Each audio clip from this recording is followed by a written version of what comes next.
Good morning, everyone, and welcome to Unity of Birmingham's live stream.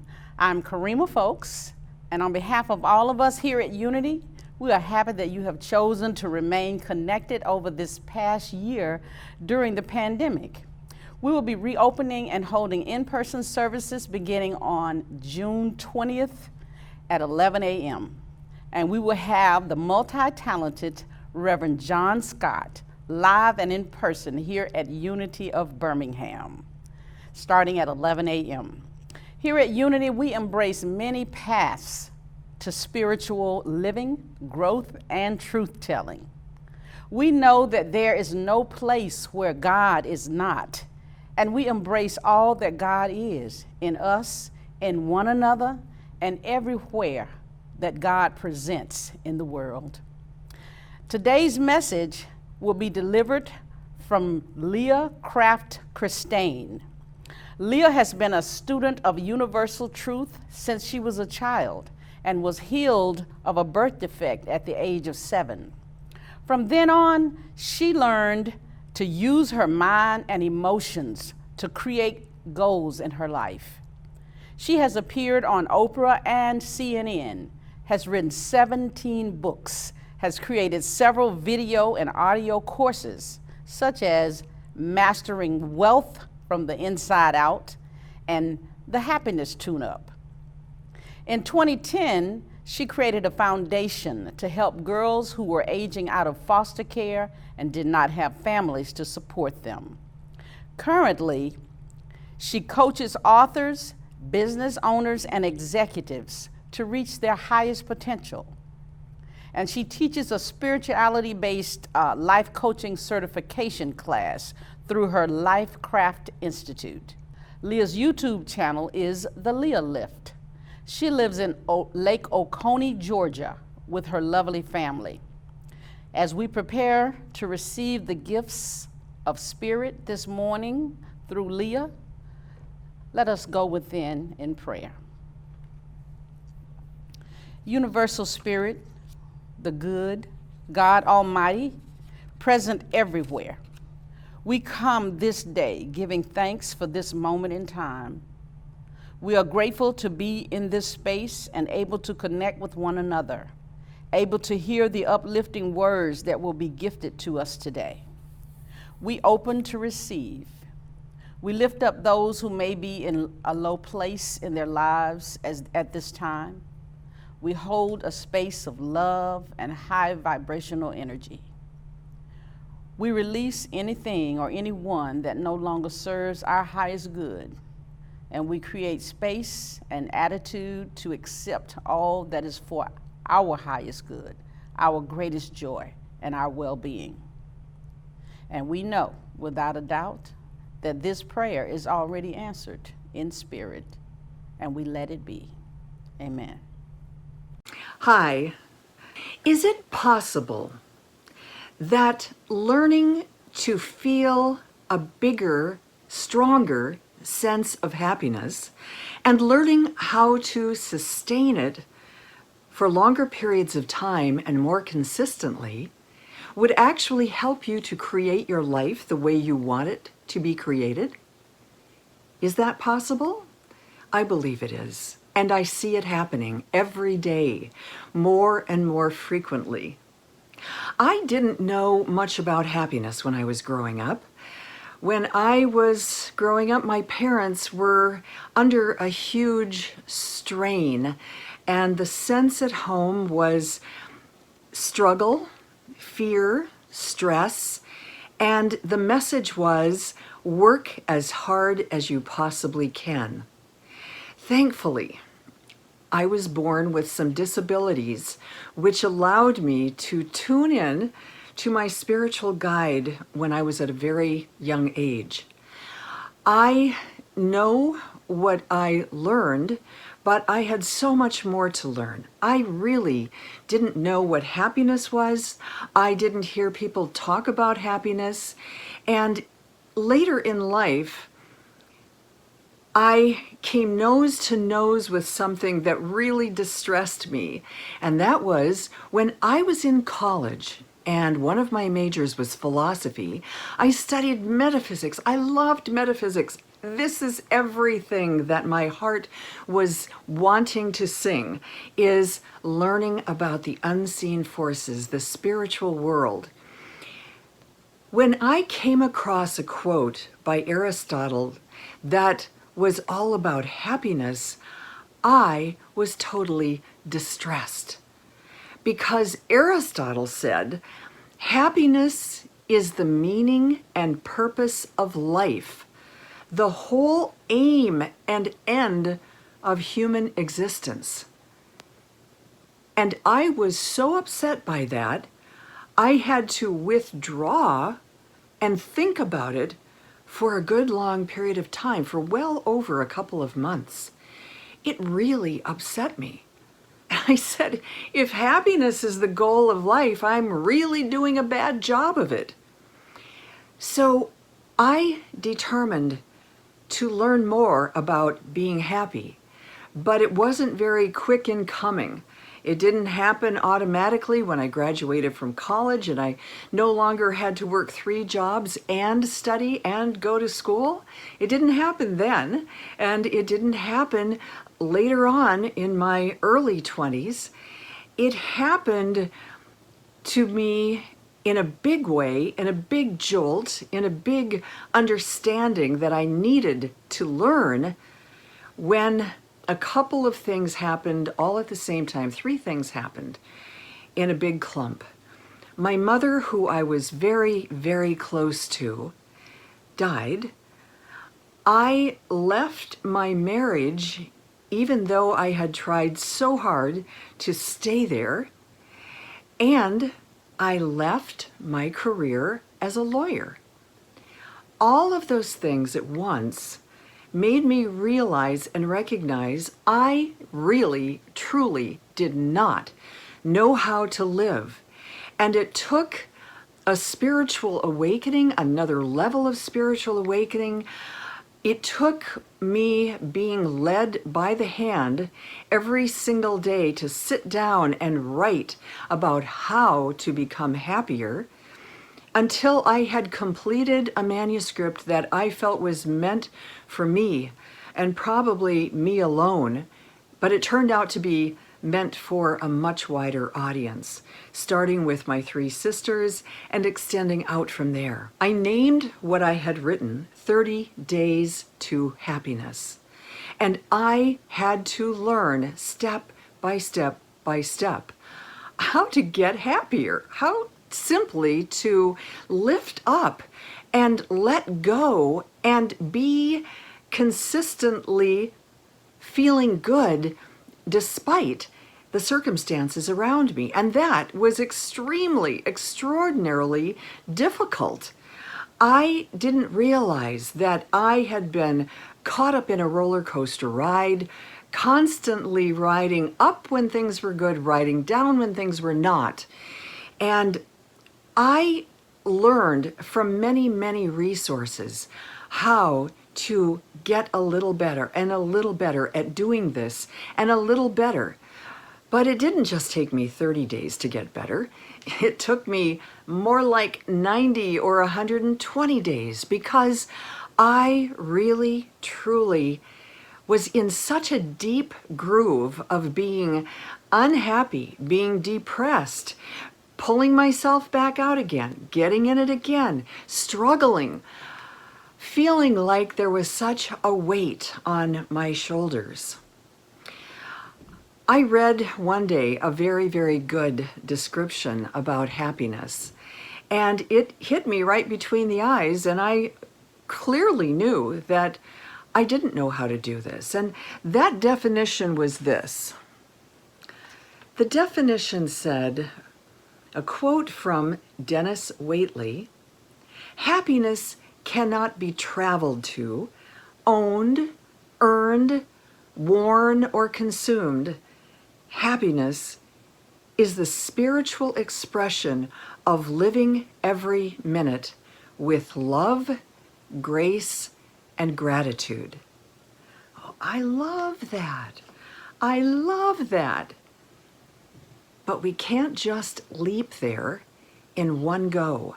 Not for people like me, not for people who have been in that groove of not being happy, of finding it very difficult to laugh, to enjoy, to take time out, to be part of simple breathing deep and smiling, which was so very difficult for me.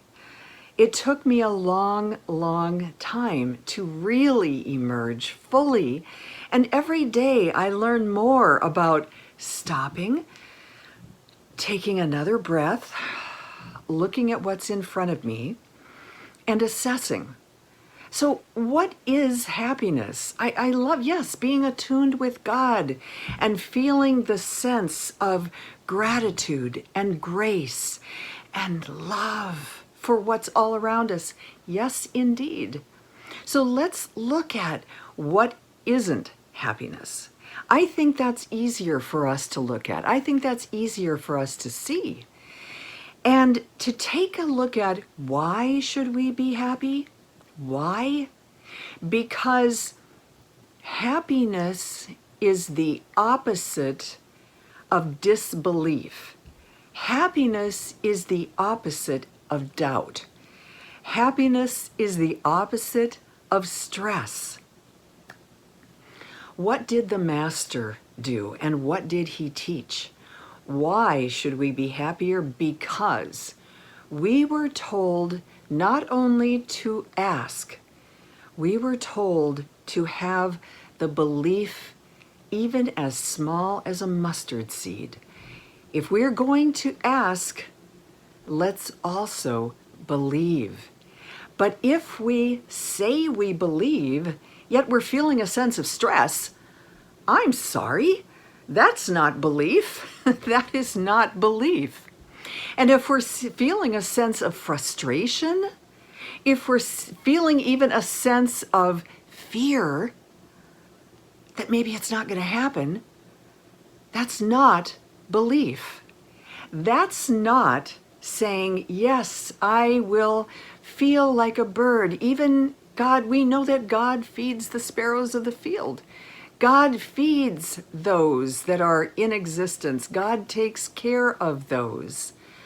But I also heard God cares for those who take care themselves. That you have to exert yourself. But is it really exertion that we need to be doing? Or is our part getting ourselves to a place where at least we let go of disbelief, where we let go of stress, where we let go of frustration? My husband went to San Francisco intending to work with a company at its helm, and instead that company folded. It was not the right time for .coms or anything to do with .coms, because .coms were falling like dominoes. So he turned his attention to what he knew was in advertising. And he started working to build a business in San Francisco. He worked exceptionally hard. He did everything he knew how to do to make that happen, to make it come about in San Francisco. He worked his little tail off, and yet nothing much was happening. His work was with architects, and he did presentations to architects. He met with architects. He had lunch with them. He had dinner with them. He went to parties where they were. He let them know he was there to do business. And still nothing much happened. And finally, he reached a point where he said, this isn't going to work. This isn't working. It's not going the way I want it to go. I give up. And he made plans to get everything shipped back to Atlanta. He got all of his things together. He got his office all packed up. He got all the furniture packed up. And he left San Francisco. As he was driving cross country from California to Atlanta, his phone started ringing. And what was he getting messages asking him to do? He was being asked to meet about projects that were coming up with these architects in San Francisco. Why? Why did it happen when he gave up? Because giving up was not a sense of depression. That kind of giving up was releasing the tension, releasing the static, releasing the anxiety, taking a deep breath and saying, whatever's meant to be is going to be. Whatever the best course of action is, I let it be. I let it be. And business started rolling in. Unfortunately, he had already let go of the apartment. He had already let go of the lease. He was on his way back to Atlanta. That was a big, big lesson. So, what causes us to hold things away from us that we desire? It's a sense of tension, a sense of fear or anxiety, which is the opposite of what we were told to do. So how can we create that extraordinary feeling of, I'm happy, whatever happens, I know what I want, I've asked for it, I've created it, I've put the blueprint out there into the universe, my blueprint in my head of what I am asking for. How can I create? How can I make this happen in my life in a greater way? In other words, how can I become happier? I have 3 suggestions for you that I have used over and over and over again, and every step of the way things have been created that I asked for, that I wanted. The first is happiness tuning. Tuning. When you understand clearly about the law of attraction, you know that it's almost as if things hum. They hum one way or another. They have variations of tune. Some are tuned to a higher pitch, some to an uneven pitch, a lower pitch, a pitch that isn't resonant with us at all. Happiness tuning can be called mindfulness on steroids. It's mindfulness when you are saying, am I attuning to the thing I am desiring? Do I blend with it? Do I resonate with it? Is it mine in advance because I match it? If your emotions start moving up, moving down, moving up, moving down with whatever's happening, happiness tuning causes you to stop and say, whoa, wait a minute here, wait a minute, that isn't what I want to do. Get back here, let's get this sense of what I want to do with this, how I want to feel. What's so important about that I would allow myself to sink into a lower feeling than what I want to feel? Because I am convinced and I am committed to the idea that if I will bring myself back to where I want to be, each and every moment, each and every minute, catching myself, and in the beginning, for me, it was every 30 seconds by 30 seconds, watching my brain drift to a past upset, watching my brain drift to a future concern or stress, instead of holding my vision, my emotional pointer to the happiness level I wanted to be at. I would have to take myself by the hand or by the back of the shirt collar and say, get back here. Come on, get back to where you want to think. This is where you want to be. Believing in good means believing that it will be there. Believing that in the right time and place, it will be.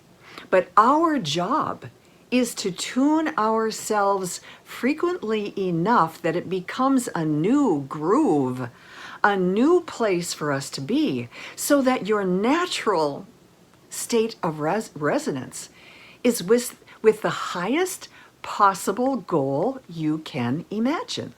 The highest, the most wonderful possible goal. So happiness tuning has to happen. When I am teaching the courses I teach in happiness training, my 30-day happiness tune-up program, it is amazing to me to see people think, yes, I am happy. I'm a happy person. I know how to be happy, but I'm going to do this anyway and see if there's anything I can learn from it.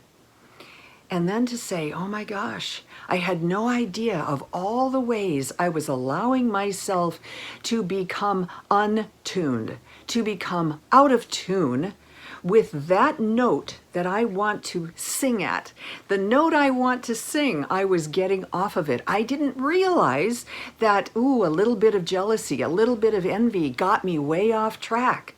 Or a feeling of anger at myself, or a feeling of guilt. All of those things can pull us off of our mark, can pull us away from the note we want to be singing or humming, whatever you want to think of it as. Many things can pull us away that we may not have recognized in the past, that those things could do it. But we need to focus on what we want to be aiming for all the time, all the time. So happiness tuning is one way, and it's maybe the most difficult way, because we have to be consciously and constantly aware of what we are thinking. And then, because it happens within a split second, what we are feeling about that thing we're thinking. It happens in an instant. It happens without us constantly realizing what's happening until after the fact, very often.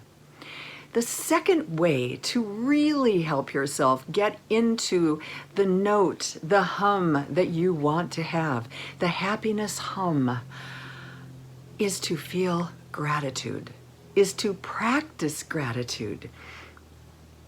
It is an absolute fabulous feeling that now it has become such an ingrained habit in me to wake up in the morning, my eyes open, and I say in my head, thank you, thank you, thank you, thank you, thank you, thank you, thank you. And the more I say thank you, the more I feel that incredible sense of one thing after another that pops into my mind of what I am thankful for. Everything, the day, being here, mobility, everything in my life that I have, that all of this wonderful goodness, and it washes over me. It builds up like a gigantic, beautiful wave and washes over the top of me, and then makes me feel an even greater sense of thanksgiving for all that I have, for all that I have been given, including what I may have thought as deficits before, where I lacked things. No, I lacked them so that I could learn how to co-create them in my life. If I had had it all handed to me on a silver platter, I would never have learned how to co-create. I'm quite sure of that. So count it all good and get the habit of gratitude first thing in the morning, multiple times during the day, and it will lift you up. And the third way is to listen, to develop the habit of being in a receptive mode. If something isn't going the way you thought it should, If something isn't being poured into you as quickly as you thought all of that money should be there, or the relationship, the love, the appreciation, the anything that you've been wanting, if you feel it's not here on time and fast enough, listen, listen, and remember to say, what is your will for me? Again, we create, but we are co-creators. The time, the place, the hour is not known to us, but we will find out, and it will be there. And so listening and trusting. Several years ago now, I had a strong, strong impulse to take an idea and bring it to CNN and say, hey, you should be doing a show like this. I really wish you were doing it. And I tried to reach someone there. And then each time I called, I got a little farther, a little deeper. And someone said, you know, you really should talk to this guy. His name is Ed Turner, not Ted Turner, Ed Turner. You really should talk to him. He's a great guy. He's open to new ideas, new thoughts. And I called in and said I would like to speak to Ed Turner. Oh, he's not here right now. And can I take a message? You can tell me what you're calling about. And no, I would really like to speak with Ed Turner. And I said, well, thanks. I'll call back later. I kept trying to call without luck. And one day I said, this is the day I'm calling. I'm calling at 5 o'clock. I got cold feet. I didn't make the call until 5:15. And when I called, I said, I really would like to speak with Ed Turner. And a man's voice said, if you could speak with him, what would you say? I said, I would say to him that CNN is missing out because they need to be doing one more show that they haven't done yet. And he said, well, what would that be? And I said, this is the way it would lay out. It's a book review show. It's all about this. So you do this, you do that. This is, you gather all of the pieces of information, the reviews from all over the world, and then you do a review of the book. And he said, well, that's an interesting idea. I said, okay, I'm glad you think so. Great. I've been wanting to tell you about this. And so thank you so much. Now I've told you, I appreciate it, and I'll let you go. And he said, no, I'd like you to come in here and tell me about it. I said, there's really no reason for me to be there. I don't quite understand. And he said, well, you're here in Atlanta, right? And I said, right. He said, well, why didn't you come on in? I said, when? He said, tomorrow, 1 o'clock. I showed up the next day at 1 o'clock thinking, what in the world is this about? I have no idea. And I sat in the car and I said, thy will be done. I don't know what this is about. I know they needed to do this show. I don't know what reason it is I'm going into CNN to speak with this man. But I went in, I told him the idea, I laid it out more clearly, and he said, well, who would be good at doing this show? And I said, well, I could see this person doing it. He said, no, not that one. I said, well, how about him? He said, no. And he said, how about you? I said, what? And he said, why don't you do this show? And he said, I know you can write it. You're a writer. Write the show and do it. I said, sure, I could do that. And I'm thinking, he's just blowing smoke. So doesn't make any difference. He said, no, I'd like you to do this show and I'd like to schedule it. And I said, okay. And he walked over to the calendar on his wall and he looked out. He said, all right, November 8th. I'd like you to do the show on November 8th. I said, okay, 7 days from now. And I said, now I truly know you're kidding, because I know you need to bring this to some board. You need to let them know what you're doing and they need to approve it. And he said, who would I talk to? I don't need anybody's approval. I'm the president. Well, I didn't even know that at the time. And we didn't have internet then. That was before internet. So now it was quite some time ago. When I did my first show, I was amazed at how this had happened, how it had happened that I was the host of a show segment without even intending to. Sometimes the universe is speaking to us and we don't hear all of it. Sometimes when we leave ourselves open to say, thy will be done too, I don't understand the full extent. I don't understand the full extent of that thing not happening. We have no right to be stressed or angry or frustrated or feeling confused or jealous of someone else's good fortune. We don't know what's in store for us. Give it a chance. Give the happiness hum within you a chance to be there long enough, consistently enough, that the universe can deliver what is going to match with what you are asking for. The law of attraction asks that of you. Can you do that? Or is being happy too high a price to pay for getting the things in life that you want? I hope not. I hope not. So when you are thinking about what you want to do in your life, I say the greatest power we have is to learn how to attune ourselves to the hum of the highest level of happiness you can imagine and attain in the moment, and gradually move it upward and upward again until you are resonating with some of the highest and best that you have to offer to life and to the world. One of the most beautiful sayings ever came from Paramahansa Yogananda, a beautiful, amazing soul who was here on this earth until 1952. He said, "To work with God's happiness bubbling through our soul is to carry a portable paradise with you wherever you go." So if we think, yes, this is the highest level of happiness I can attain to, think about this quote from Yogananda.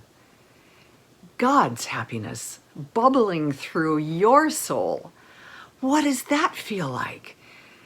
That's quite possibly the highest attainment we can have, to allow God's happiness to bubble through our soul.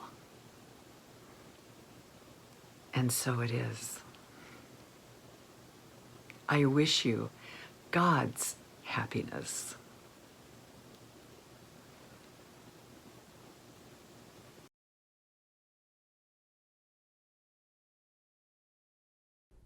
Wow, thank you, Liah Kraft-Kristaine, for those words of wisdom and motivation. You can hear more from Liah again on her YouTube channel, The Liah Lift.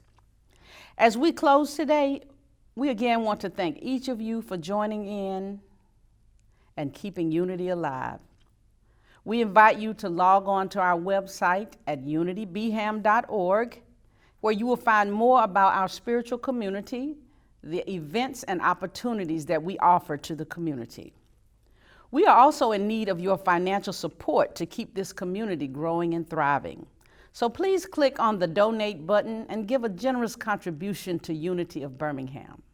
And you may also mail in your donations at 2803 Highland Avenue, Birmingham, Alabama, 35205. And don't forget to mark your calendars for June 20th, which will be our reopening for in-person services with John Scott. We will now close with our prayer of protection. The light of God surrounds us. The love of God enfolds us. The power of God protects us. Wherever we are, God is, and all is well. Hold on to me as we go, as we roll down this unfamiliar road. Although this weight is stringing us along, just know